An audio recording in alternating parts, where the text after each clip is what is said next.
Yes, and Eduardo, and what else is important to understand that the group in itself, the JW cult, is very occult in itself. So it's Mm, a cult.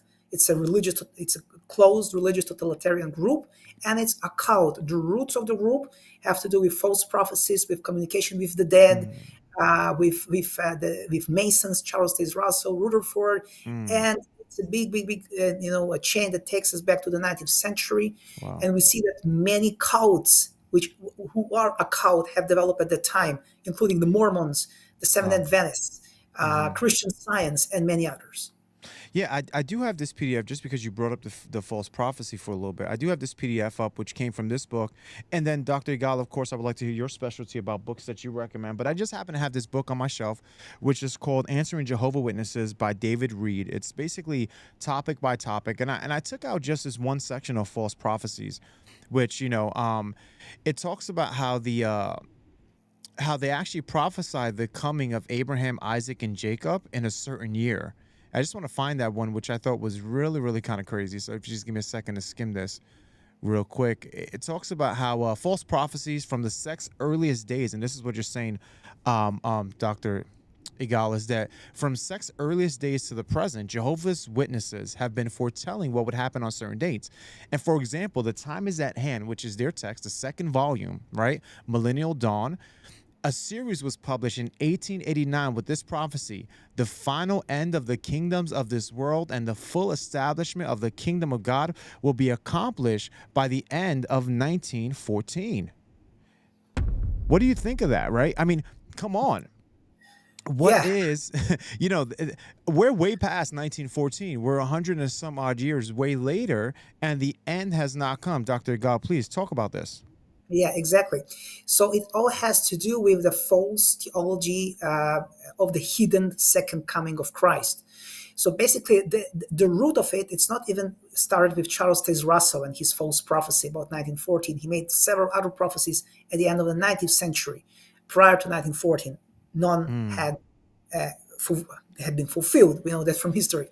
But interestingly, it even goes further to the year 1844, when the Millerites movement emerged in America with William Miller, and he was one of the pioneers in the Adventist movement in the United States. And basically, he believed that in October, I think it's October 21st or 22nd, 1844, the end will come. Christ will come back, and here we are, okay, the end of the world. So again, it didn't happen.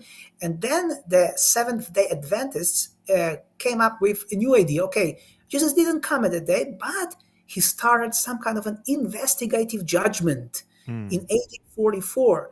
So basically, with Ellen G. White. So this whole idea of setting dates, false prophecies, goes back to this Adventist movement from which mm.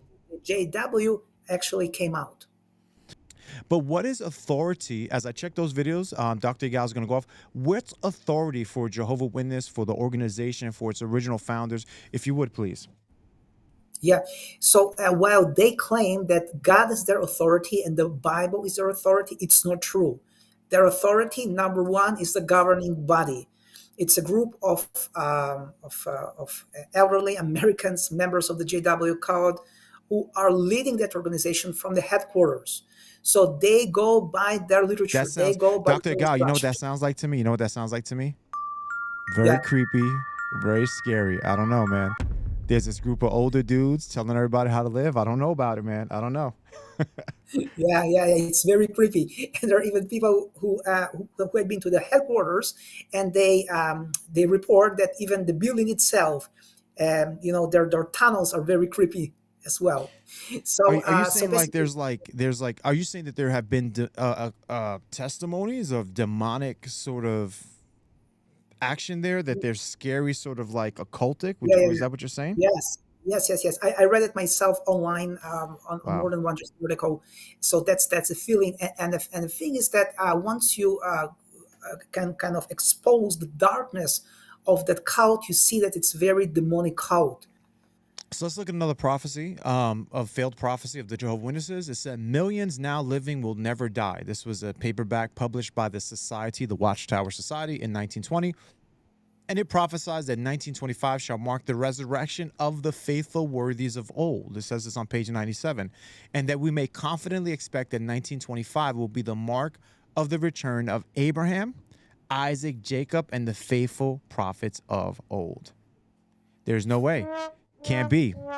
Right? That is a failed prophecy from the Watchtower Society. And as we go, there's a passage I wanted to look at, which was Deuteronomy 18:20 to 22. There is a clear standard on how to tell if an organization, if a person, if a prophet is truly from the Lord.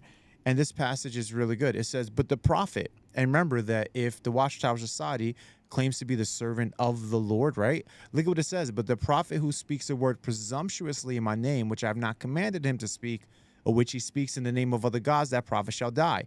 You may say in your heart, how will we know the word which the Lord has not spoken? So the people are asking, how can we know that this is a true prophet or a false prophet? Here is the answer. When a prophet speaks in the name of the Lord, if the thing does not come about or come true, that is the thing which the Lord has not spoken. The prophet has spoken in presumption, you shall not be afraid of him. Dr. Gal, how many Jehovah Witnesses are scared of the organization, scared to leave it, scared of being excommunicated from their homes, from their their congregational homes?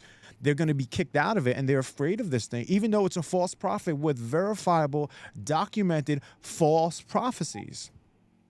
Yes, I would say there are thousands upon thousands of JWs who are afraid to leave the organizations, Mm, just because they have different reasons. One, they're afraid to be destroyed at Armageddon. right. Others, so basically, the members are all kept in fear. Sad. They are they live in fear. Okay, and that's why there are so many cases of violence and people who kill themselves, suicidal attempts in the JW organization. Okay, so Sad. and of course they're afraid to leave it because they know they leave basically they lose the whole world, their families, their parents, their children. So Mm, that is how cruel is this cult. They destroy families. wow. Uh, They present themselves as the one who actually build up families, but it's not the case. There are countless examples of broken families in the JW organization.